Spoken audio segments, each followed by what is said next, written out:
Well, good morning, everyone, and welcome to each and every one of you. Thank you for joining us for this morning's press conference. As you know, over the course of the last year, the Mayor's Task Force on Racial and Ethnic Equality has been working diligently to address the issues of racial and ethnic equality in our city. I established this task force pursuant to an executive order I issued last July. And it was designed to identify and help address issues of racial and ethnic equity through education about racial and ethnic inequities, research of best practices, and issuance of policy and funding recommendations. The task force is consistent with my vision of working to make West Palm Beach a community of opportunity for all, whereby any resident of this city can achieve their dreams in the city of West Palm Beach. This morning, I am pleased to be joined by members of the task force subcommittees to provide updates to you and the public on the task force's work to date. Working in conjunction with my office and city administration, the Mayor's Task Force is being driven by the community and fueled by public participation under the skilled leadership of task force co-chairs Michelle Diffenderfer, who has joined us today, and Patrick Franklin, as well as the co-chairs of subcommittees for key policy areas. One co-chair representing each of the subcommittees is joining us today. These are individuals who care greatly about our city and who, over the course of the past several months, have selflessly volunteered their time, their talents, and their expertise to the task force to help West Palm Beach become an even better version of itself. To them, I express my heartfelt gratitude for their service to our city. Our city is all the better for it, and I'm excited about the direction in which our city is heading. Representing the subcommittees this morning, and you'll hear from each of them in just a moment, our school board member Alexandria Ayala, Education and Workforce Development Subcommittee co-chair, Danielle Eisinger, Criminal Justice Subcommittee co-chair, Bill Jacobson, Finance, Banking, and Business Subcommittee co-chair, Gopal Rajagada, Health Committee co-chair, and Bishop AJ Wright, Real Estate and Housing Subcommittee co-chair. With the task force co-chairs and their fellow subcommittee co-chairs, these individuals are working to identify best practices and make recommendations on how policing tactics can promote effective crime reduction while building public trust, identify racial and ethnic disparities in healthcare, economic development, criminal and civil justice systems, housing, education, and workforce development. Creating a platform to help people discuss, learn about, and teach our city's history of racial and ethnic injustices, and to make policy recommendations for consideration by the administration and me, and ultimately our city commission. You know, when we began this journey, I made a promise that this task force was not going to be a quick Band-Aid, a temporary panacea that makes everybody feel good, and then we would move on, minus lasting change. My vision was of a task force that could affect real, meaningful, and transformative change. Given that the roots of racial injustice are historical in nature, and that much research and information needed to be done to fully explore our city's past and evaluate our current trajectory, I knew this was going to take some time. To that end, we have been very intentional in our approach.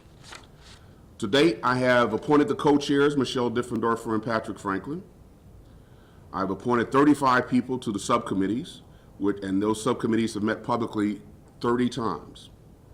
With the 5 subcommittees, we have been meeting monthly since last November. I've identified the key policy areas: education and workforce development, criminal justice, finance, banking and business, health and real estate and housing.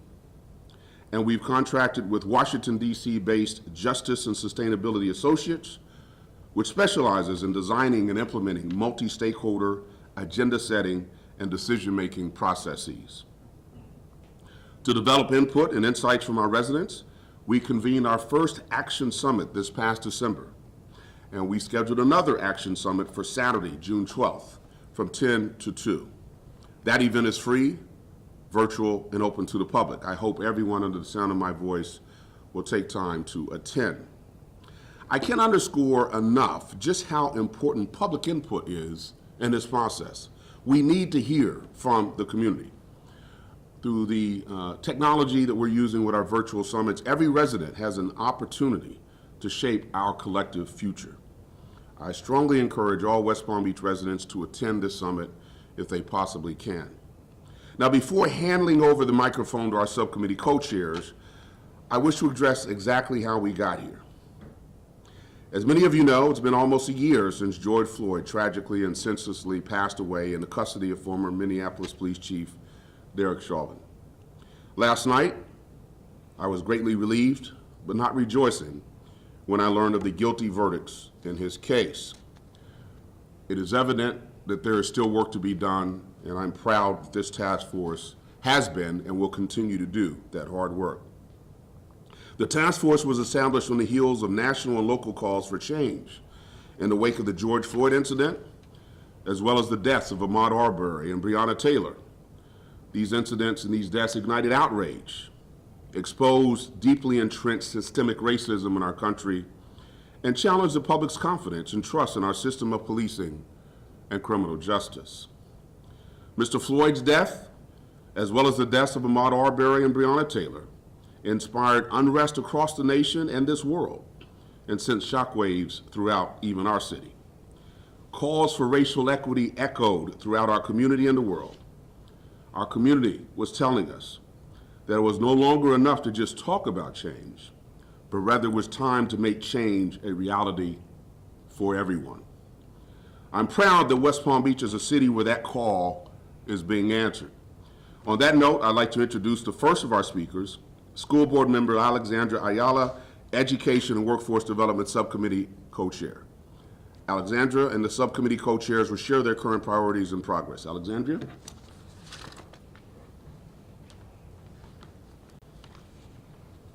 Thank you, Mayor James. Good morning, everyone. Buenos dias.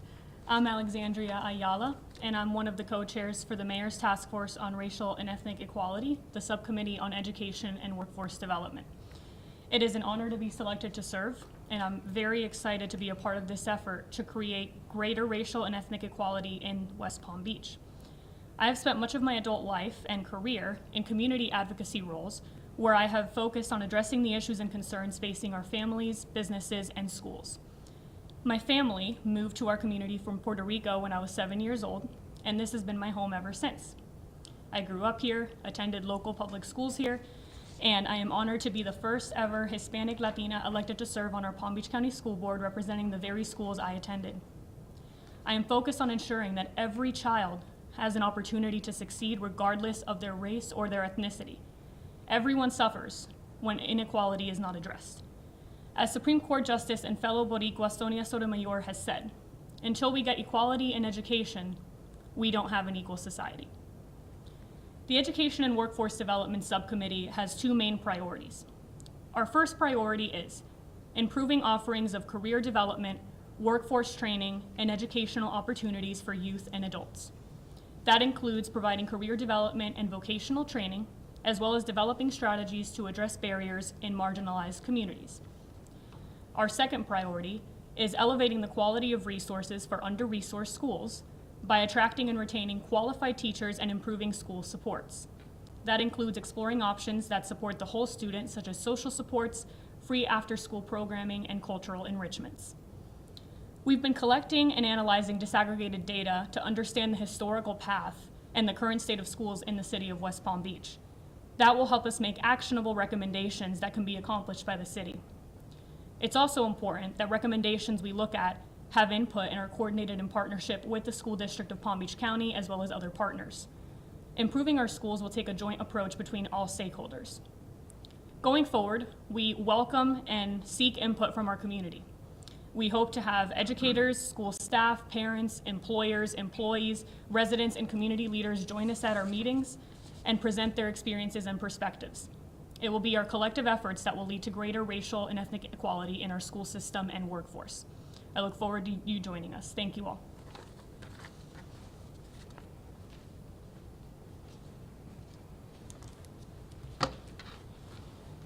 Thank you, Alex. Next, I'd like to welcome to the podium Danielle Eisinger, Criminal Justice Subcommittee Co-Chair. Daniel? Thanks. Good morning. Thank you for having us. It's a real honor to be here. Again, my name is Dan Eisinger. I am the co-chair, one of the co-chairs for the Task Force on Criminal Justice. I am presently the Chief Assistant Public Defender in Palm Beach County, 15th Judicial Circuit, and I've been at the PD's office since 2003. I'm also a member of the MacArthur Safety and Justice Challenge Core Team, where we've been focusing on reducing jail population and racial disparity in our jails for quite some time. So this work to improve racial equity, ethnic equality in West Palm has obviously always aligned with my personal beliefs, my interests, and my commitment. In January, the two priorities for our subcommittee that were set out based on what we learned at the Ethnic Equality Action Summit are as follows. The first priority is to build a diverse team of police officers in West Palm Beach and create opportunities for the community to participate in some sort of police review and or advisory board. Our review is focused on examining the hiring, recruitment, retention policies of the department and practices of the department. It also includes an assessment of whether and how community members in the city can serve on a form of a review or community advisory board. Our second priority, excuse me, is reflected in the Action Summit, is to assess racial equity training and tools for increased cultural sensitivity of the West Palm Beach police officers. That would include revisiting training that's already in place for officers on race-related matters and exploring ways to increase officers' cultural sensitivities here in the city. Currently, we're looking into the types of community police boards that exist around the nation. We're hoping to learn what others are doing so that we might be able to learn from them and do something similar here. We're also looking into the demographic makeup of the department as it stands presently in order to see if we can't increase diversity within the force. Thank you very much.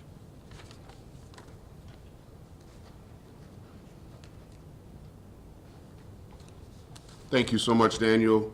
Next, we'll hear from Bill Jacobson, Finance, Banking, and Business Subcommittee Co-Chair. Bill? Pardon me, thank you very much. Good morning, my name is Bill Jacobson, and I am the co-chair with Leontine Brown of the Finance, Banking, and Business Subcommittee. I'm very pleased to be here today to share with you the work that we have been accomplishing over the last many months. Just a little bit about me. I've been practicing law here in Palm Beach County since 1973 with a concentration in real estate, land development, zoning, and governmental coordination.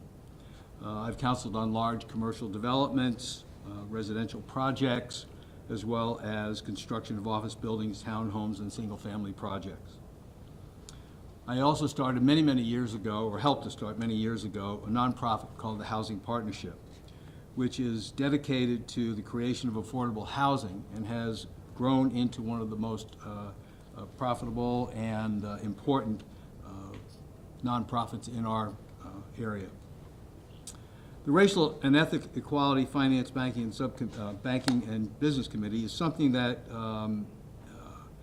has to be addressed in terms of what goes on in our community. We have two initial priorities that were identified by this subcommittee. One is to improve the relationships between small business and banking and finance institutions, and to reduce existing barriers that impede business owners and marginalized communities. That includes assessing and overcoming impediments both in contracting, and entrepreneurship, and in developing strategies to address language barriers, which we have found to be a substantial problem in our community.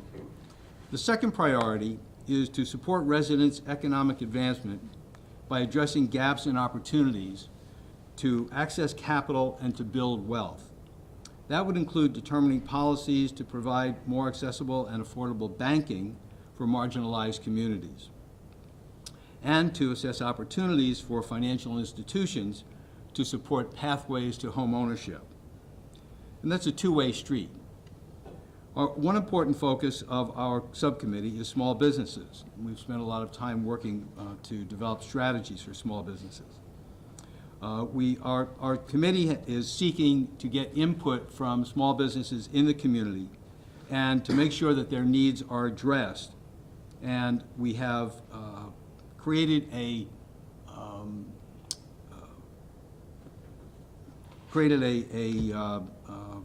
survey, created a survey that's going to be distributed throughout the community through our business chambers, our community organizations, and our houses of worship.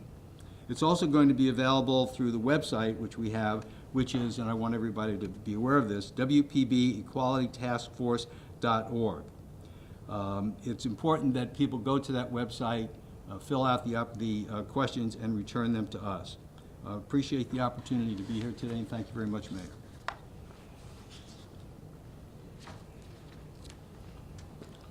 Thank you so much, Bill. Health Subcommittee Co-Chair Gopal Rajagada also has important updates and priorities to share on behalf of his subcommittee. Gopal?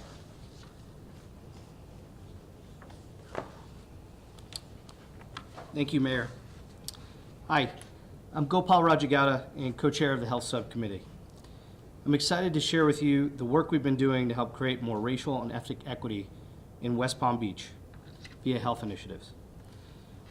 I am a partner with the related companies, and I'm passionate about developing successful destinations that highlight the vitality of our urban communities.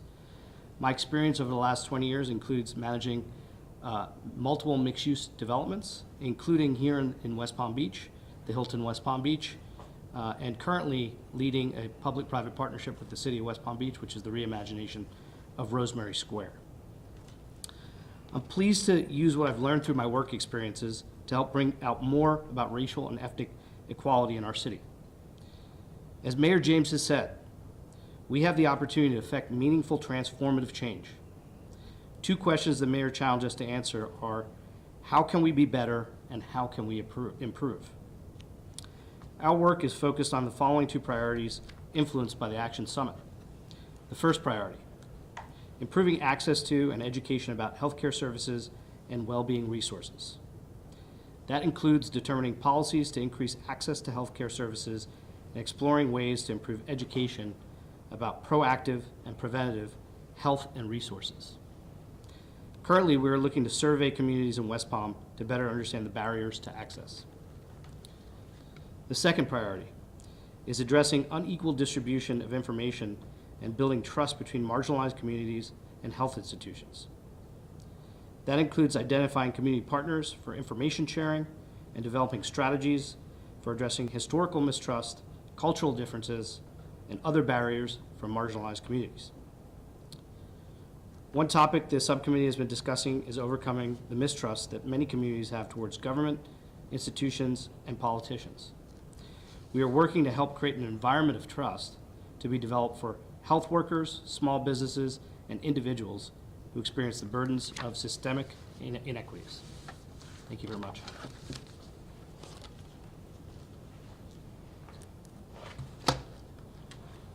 Thank you so much, Gopal. And finally, and last but certainly not least, I'd like to welcome to the podium Bishop AJ Wright, who is co-chair of the Real Estate and Housing Subcommittee. Bishop. Thank you, Mayor. Good morning. Hi, I'm Bishop AJ Wright, co-chair of Subcommittee on Real Estate and Housing. I've been preaching the gospel since 1990, pastoring since 2004, and I'm blessed to serve this community through this work. I believe that we together can create lasting, transformative change towards greater racial and ethnic equality. Now, I must admit, this has been a tremendous learning experience, but I want to take time to share some of the things that we've been learning. The Racial and Ethnic Equality Action Summit in December identified two priorities for the Subcommittee for Real Estate and Housing. The first priority is expanding options for decent and affordable housing for both home buyers and renters. That includes reviewing housing policies and programs in the city. and exploring sustainable strategies and ways to implement best practices in affordable housing. The second priority is to mitigate financial barriers and increase programs and funding for prospective home buyers. That includes assessing investment disparities among neighborhoods and jurisdiction within the city, and identifying obstacles for new home buyers. Ladies and gentlemen, we've been reviewing data specific to West Palm Beach, such as the Palm Beach County Affordable Housing Needs Assessment.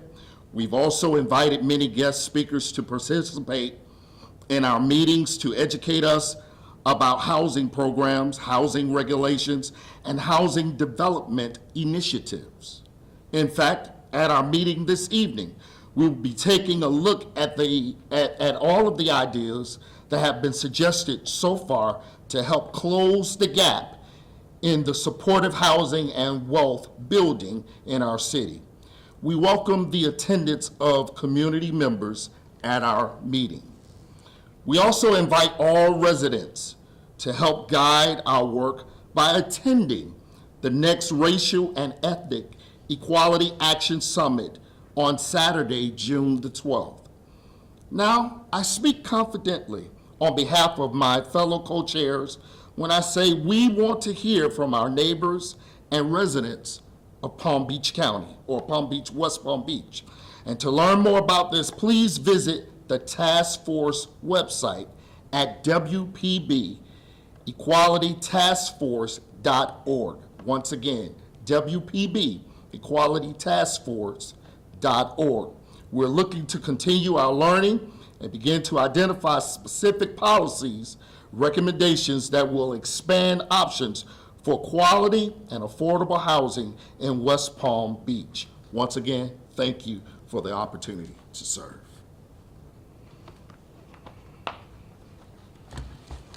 Thank you, Bishop Wright.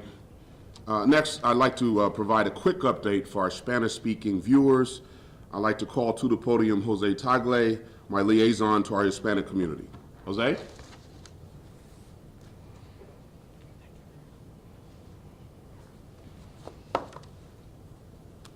Thank you, Mayor James. Gracias, Alcalde James. Mi nombre es José Tagle, soy el enlace de la comunidad hispana en la ciudad de West Palm Beach y les voy a brindar un resumen de lo que se ha dicho esta mañana. En el transcurso del último año, el grupo de trabajo del alcalde sobre igualdad racial y étnica ha estado trabajando arduamente para abordar los problemas de igualdad racial y étnica en nuestra ciudad. El equipo de trabajo está en línea con la visión del alcalde James para crear una comunidad de oportunidades para todos. Bajo el liderazgo de los copresidentes del grupo, la señora Michelle Diffenderfer y el señor Patrick Franklin, hoy nos encontramos aquí presentes con los copresidentes de los subcomités del área claves. En representación de los subcomités esta mañana se encuentran los siguientes miembros: Alexandria Ayala, miembro de la Junta Escolar y copresidente del Subcomité de Educación y Desarrollo de Fuerza Laboral; el señor Danielle Eisinger, abogado y copresidente del Subcomité de Justicia Penal; el señor Bill Jacobson, abogado y copresidente del Subcomité de Finanzas, Bancas y Negocios; Gopal Rajagada, copresidente del Subcomité de Salud; y el obispo AJ Wright, pastor y copresidente del Subcomité de Bienes Raíces y Vivienda. Para desarrollar los aportes y conocimientos de nuestros residentes, se convocó la primera cumbre de acción el pasado diciembre y se está programando la segunda para el próximo sábado 12 de junio de 10 de la mañana a 2 de la tarde. El evento será gratuito, virtual y abierto al público. El Subcomité de Educación y Desarrollo de la Fuerza Laboral acordaron dos prioridades: mejorar las ofertas de desarrollo laboral y oportunidades educativas para jóvenes y adultos, y elevar la calidad de los recursos atrayendo y reteniendo maestros calificados y mejorando los apoyos escolares. El Subcomité de Justicia Penal acordaron dos prioridades. La primera es construir un equipo diverso de agentes de la policía y crear oportunidades para que la comunidad participe en una revisión policial o una junta asesora. La segunda prioridad es elevar la capacidad y crear las herramientas de equidad racial para aumentar la sensibilidad cultural de los oficiales de la policía de la ciudad de West Palm Beach. El Subcomité de Finanzas, Bancas y Negocios acordaron dos prioridades. La primera es mejorar las relaciones entre las pequeñas empresas y las instituciones bancarias y financieras y reducir las barreras existentes. La segunda es apoyar el avance económico de los residentes de la ciudad de West Palm Beach. El Subcomité de Salud acordaron las siguientes dos prioridades: mejorar el acceso y la educación sobre los servicios de salud y los recursos para el bienestar. La segunda prioridad es abordar la distribución desigual de información y generar confianza entre las comunidades marginadas y las instituciones de salud.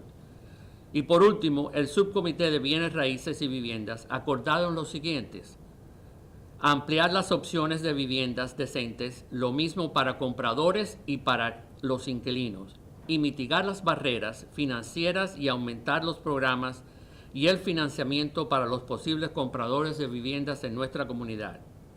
Para cerrar, queremos recordarles que la próxima cumbre será el 12 de junio de 10 de la mañana a 2 de la tarde y puede visitar el sitio web de la ciudad en el www.wpbequalitytaskforce.org para inscribirse. Muchas gracias.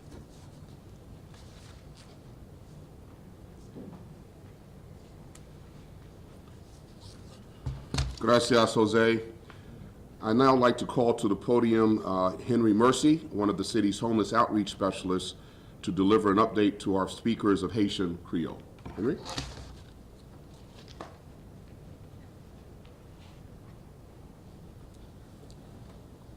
Thank you, Mayor. Bonjour tout le monde. Nous voulons faire tout le monde songer, s'il vous plaît, pour être capable de venir joindre ensemble avec nous dans le sommet action qu'a fait ça, qui cédulé pour 12 juin, dans samedi 12 juin, de 10h à 2h dans l'après-midi. Son événement qu'a fait pour toute communauté, il est gratis, il est virtuel et il est ouvert pour tout public là. L'autre sous-comité qui avec tout le monde qui travaille pour gros prochain événement ça, et bien tout le monde ça travaille pour capable garder qui problème que nous capable gagner pour nous faire exprimer voix nous dans la communauté pour nous capable décider comment task force là a capable joindre solution à problème yo. Nous capable apprendre tout bagay ça yo le nous enregistrer dans website là dans www.wpbequalitytaskforce.com. Merci en pile.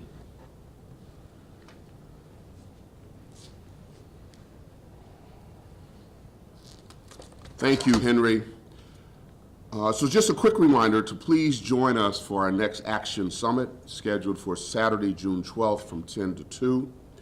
This event is free, virtual, and open to the public. The subcommittees will share new updates, and the public is invited to voice what issues are important to them and to help us decide the next steps for the task force. You can learn more or register on our website, www.wpbequalitytaskforce.org. That's www.wpbequalitytaskforce.org. And with that, we will take any questions that you might have. Yes. I have a question, Mayor. So are there any recommendations that you have already implemented or you feel that can be immediately implemented as mayor? The question was, are there any recommendations that we've already implemented or believe we can implement? We have not yet received the report out from the task force. The process, the subcommittees will continue to meet.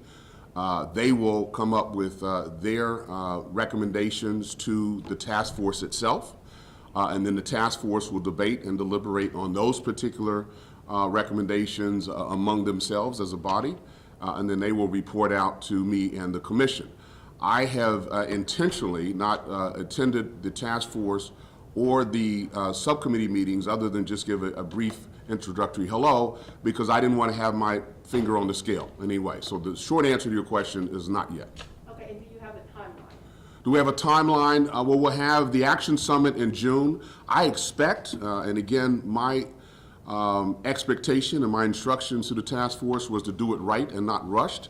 But I expect we'll probably get something in the fall from the task force. But again, I'm going to let them deliberate and take their time and get to us a work product of which they are very proud. Yes, ma'am. Question for Daniel, I think the man who discussed criminal justice. Absolutely. Cool. I was hoping you could explain a little bit more about that community police review board you were talking about. What do you imagine that would look like here in the city, and how could people apply for that? Right. So at the last summit, one of the things that a lot of residents wanted to see or learn about was some form of a community-involved board. West Palm currently has a use of force board, which is a little bit different. So when somebody makes some sort of complaint that an officer used excessive force, it goes through the channels at the department. But what we're looking at more is how do we get a member of the community involved? Can they be part of that review? And so it's been difficult in terms, there are some statutes, Florida statutes that are special to us that kind of get in the way of confidentiality and things like that. But we're being awfully creative about what we can come up with. And that's why we are looking at different places around the country who do have something. Sometimes they have community advisory, sometimes it's called a complaint board. That's something they use in DC where you can anonymously make a complaint. And then it gets passed through that to the department with some supervision from the complaint board. So there's a lot of different things at play. But as the mayor said, we're kind of going through all of it, vetting it, and hopefully we'll be able to make some recommendations pretty soon. Okay, and one more question. You mentioned kind of increasing some cultural sensitivity training for police officers. How would that be different than what our police force now goes through? It's a good question, and we've had a lot of vigorous discussions about it with Chief Assistant Police Tamika West, who's been, by the way, just wonderful. She's been open, direct, thoughtful, honest, and I just have to give her major kudos and acknowledge her because I think that's a huge thing, at least from my experience when you're dealing with law enforcement sometimes, you get a lot of defensiveness, unwilling to even address that there's a problem, and she's been so great. But to answer your question, we're looking at what's already in place. We're looking at studies that seem to indicate that a lot of what people are doing around the country really isn't working. Sensitivity training once a year, where there's really no auditing, no insight as to whether the officers are actually comprehending and caring about what they're hearing. So we're looking to see how we can amp it up, how we can make it better, more comprehensive, and to make sure that the officers truly are listening and caring about what they're learning about. Daniel, while you're up here, what are you hearing from residents as to what they want? What is most important to them if you've spoken to community members? Well, again, so at the summit, that was one of the main things they wanted. They wanted a voice. They wanted to be involved in the process. They want to know, you know, to some extent, which officers are accused of doing what inappropriately, and they want to know how the city and how the chief of police is dealing with it. At this next summit, what I hope we accomplish is we get more detail from them, specifics. So give them some options. Would a complaint board be kind of what you guys are hoping to see? Because it's easy to say, well, we just want some input. We need to sort of drill down now and figure out what that means. But like, again, we've learned about what other places are doing, and we want to give them a bunch of options. What do you feel like your biggest hurdle is moving forward this next year? You know, it's a slow process. It's frustrating, but I really admire what the mayor said about we're not looking for Band-Aids. We easily could come up with some real superficial things and, you know, maybe 2 trainings per year instead of the 1 training, but that's not going to cut it. So we're learning, we're hearing from the police, Assistant Police Chief West, we're learning from different officers what they think. So it's a grind, and it's kind of frustrating sometimes because we want to make a difference and we want to make it quick, but we realize that it's got to be a thoughtful process and we can't rush into it.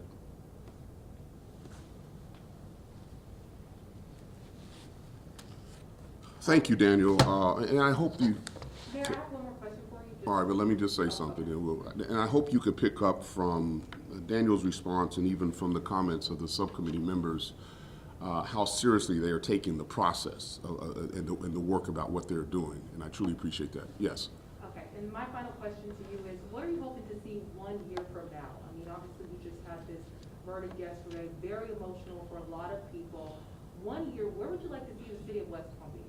Well, I would like to see the city having heard and deliberated and debated some specific policy recommendations that have bubbled up and been recommended to us by the task force itself, and implemented some of those, if not all of those, and then we can show the public, A, that we heard from them, and B, that we as the city leaders, elected officials, took steps to implement meaningful transformational change. And that's what I'm looking forward to. The summit and the summits have enabled us to hear from the public. We have some very smart people in subcommittees, very smart people in the task force, but they don't know it all. And so it's so important to provide the public with a vehicle, with a platform, that they could advise us, advise the task force as to what it is they're looking for. And then we could take that information into account as a subcommittees and as a task force do their work. But it's a two-way street. They're hearing from the public, digesting that information, and then reporting back out. Mayor James, you said that you guys met 30 times over the past year. How often do you meet? When are these meetings, and when can the public be part of these meetings? First of all, the question was, how often do the task force meet? The subcommittees meet? When are the meetings, and how can the public find out? All of the meetings are publicly noticed. I would encourage everyone to go to the Equality Task Force website, and there's a schedule that is posted, and we try to spread the word. I have a email blast that goes out, a newsletter that goes out every week. We usually put the schedule of the meetings there, but we try to get the word out as broadly as possible. But the shortest, the quickest, most efficient way is go to either the city's website or the Equality Task Force website to see the schedule. But we welcome the public. One thing about COVID has allowed us to use new technologies. So it's not like you have to, put on your best suit and high heels and come down to City Hall. You could do this from the comfort of your home via Zoom and participate, and we welcome as much public participation as possible. I know that you mentioned yesterday that you guys are going to have, there are priorities here with the task force. What are those priorities? I don't think I kind of got that. I'm sorry, what was the question? What are the priorities of the task force? Well, the priorities of the task force, as put forth in the executive order, was one, to do a historical deep dive, right? Let's look, let's be honest, let's be candid about the history in these policy areas in our city, and they've collected that information. And in fact, there is information that is in the archives and the website. So if people are interested in some of the history of what has happened in West Palm, and whether it's in real estate, whether it's education, criminal justice, they could go to the website. We have a tremendous archive of documents. But we didn't want to stop there. Yes, it's one thing to understand the history, have some very candid, open conversations about the history. You don't know where you're going until you know from which you come from. But we also wanted, and this is what the stage in which they are now, to look at best practices from across the nation, to see what are some things that we can, to put it politely, steal from other jurisdictions that might be applicable to our particular city in these 5 substantive areas, and that's probably the stage that they are in now. The subcommittees are looking at the various best practices from throughout the country, doing their research, and then the final priority is to have a set of specific policy recommendations that will be reported out to the commission and me as mayor, and then we as the elected officials, we will do our own deliberation and debate and see what we can adopt and what we can finance. But there's no deadline when that's going to happen. There's no deadline. Again, listen, but we're doing the work, and that's one reason why we're having this press conference, because people may not have heard about the task force in recent months, and they just may think it disappeared. No, it has not disappeared. It has not faded into oblivion. These people and the various members are doing the hard work and doing a lot of very good work. So that's why we felt it was necessary to kind of give an update on what's been going on. But again, I don't want this to be rushed. I want it to be done right. Mayor, when the public hears terms like subcommittee and task force and reports, it seems like a lot of government gobbledygook and talk. What assurance can you give the public that this won't just be a set of, watered down recommendations that a city commission and a mayor could either discard or put on a shelf and get dusty? Why won't this just be yet more talk and little action? And that's a very good question. And the question was, why should the public have any confidence that anything is going to come out of the work of the task force and the subcommittees? Is it just a bunch of talk? And is it a report that's going to get dusty on the shelf? The answer to that question is I'm putting my own credibility behind this. We have so many people from the community, and people full of integrity. It's headed up by Michelle Diffendorfer, a very fine attorney in our city, Patrick Franklin, who's head of the Urban League. These folks will not devote their time and reputation and credibility to an effort if it was just going to be playing pity-pat and end up in a report that ends up on the shelf. And I was very intentional about the quality of folks that I asked to join the task force as well as the subcommittees, because I wanted people who would take this work very seriously. So, to address your question specifically, I guess they'll have to trust me, trust the process, but believe me, there are folks who are involved in this who will not allow that to happen, and if it did just kind of end up on a shelf, you would probably be hearing from them that they felt that their time was wasted, and I don't want to disappoint any of them. So no, this is not something, and that's why we structured it the way we did. Listen, if we were just looking for a quick fix, I could have gotten about 15 people in a room, we could have met for a month, and we could have come out with something, okay? But I wanted to make sure we were doing the hard work, A, to learn the history, B, to look around the country and see what are some best practices that we might be able to use in our city, and then bring that into a room and debate and deliberate, and the expertise, the knowledge, and the passion of the folks in that room make some specific policy recommendations. And the public can view this each step of the way. They could attend the meetings virtually, they could attend the summits meetings virtually, and they can attend the task force meetings virtually. So they can watch this in real time, the deliberation and the debate and the conversation. This is not done in a back room somewhere. These meetings are open to the public, and they can view and they can see the process. They can see how the sausage is made, if you will, and then see what happens to those those policy recommendations when they do get up to the commission and the mayor. So they can watch this real time and judge for themselves whether they feel that this is something that's being taken very seriously. Mayor, I know Yes, you ma'am. identified these couple areas where there's room for improvement, but is there a top priority for you, a first order of business, if you will, that you'd like the public to understand? The question is there a top priority for me? Is there a job number one? And the answer is no, because I want to see what comes out of this group. If I were to say that now, then that would percolate back down to the subcommittee and percolate back to the task force, and I would almost predetermine what their work was. I want them to feel like they have an open playing field to do their work. So no, I'm not going to try to prejudice what their actions are, what their recommendations are, by telling them what I want to hear. This is not top-down dictated. This is really going to be something that the community, those citizens who are involved in this work, are going to take very seriously, and I'm looking forward to getting the report, but I'm not going to prejudice them. I'm not going to put my thumb on the scale and try to dictate what comes out of that. Any other questions? Well, listen, thank you all very much for helping to shed light on this, and we will keep you advised and informed. June 12th, everyone, the next Action Summit. Thank you.